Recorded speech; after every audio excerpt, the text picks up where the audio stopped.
dunida afka Ingiriisiga lagaga hadlo marka la xasuusto maansa ama riwaayad si wanaagsan loo jilay waxa isla markiiba lala xasuustaa gabayagii Britishka ahaa ee William Shakespeare kaasoo noolaa sanadihii 1564 ilaa 1616. Hear me, Sarah, and pay heed.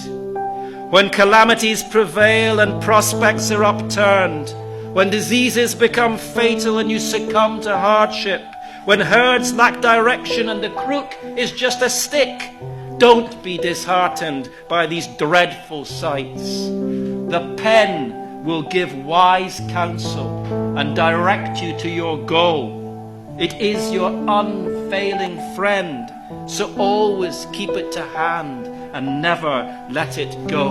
kadib markii afafkooda loogu bedelay dadka reer galbeedka ah maansooyinkiisa waxayba ku mataleen Shakespeare-koodii. My name is Mary Harper. I'm Africa editor for BBC World Service News.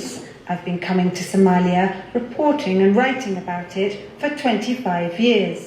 In this program, I want to show you a side to the place few outside the Somali community know about, through the life and work of its most revered and important poet, Hadrawi, the Somali Shakespeare. reer boqorka dalka Holland ayaa sanadkii 2012 Abwaan Hadrawi ku abaalmariyay abaalmarinta Amir Carls taasoo lagu siiyay dadaalkiisa nabadda isagoo u dhaxmaraya suugaantiisa. Maxamed Ibrahim Warsame oo lagu garan ogyahay Hadrawi ayaa lagu tilmaamaa inuu yahay maansooyahanka ugu magac dheer uguna eraya culculus ee xilligan nool.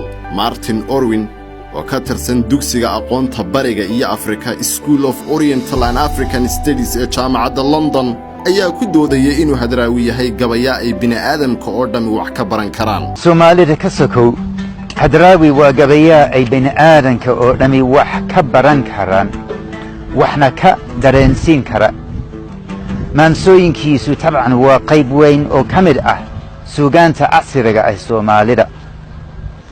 sidoo kale waa qayb weyn oo kamid ah suugaanta bani'aadamka oo dhan qaarad kasta ay ku nool yihiin. muuqaal lagu duubay xarunta dhaqanka ee Hargeysa ayaa soo bandhigay dad yaqaan Hadrawi muddo badan iyo saaxiibadii oo ka waramaya cidda uu Abwaan Hadrawi yahay. Maxamed Ibrahim Warsame Saciid Hadrawi qof ma ahe waa qarwi waa mucjiso soo martay taariikhda fanka Soomaalida ma Afrikada haynu qaadano oo haynu fahanno dadka inaga dhashay yeelanu goblan ka dhig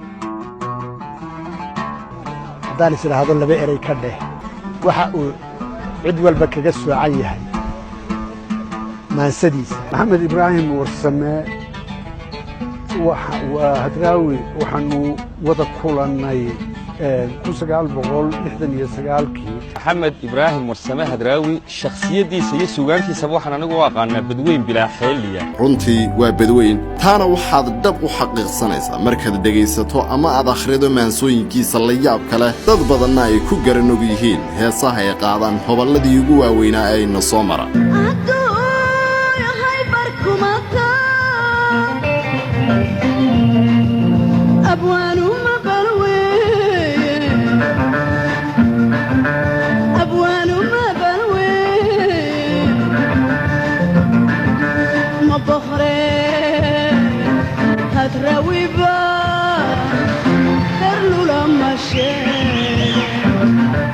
أحمد محمود يوسف تلفزيون كأريال هرقيسة.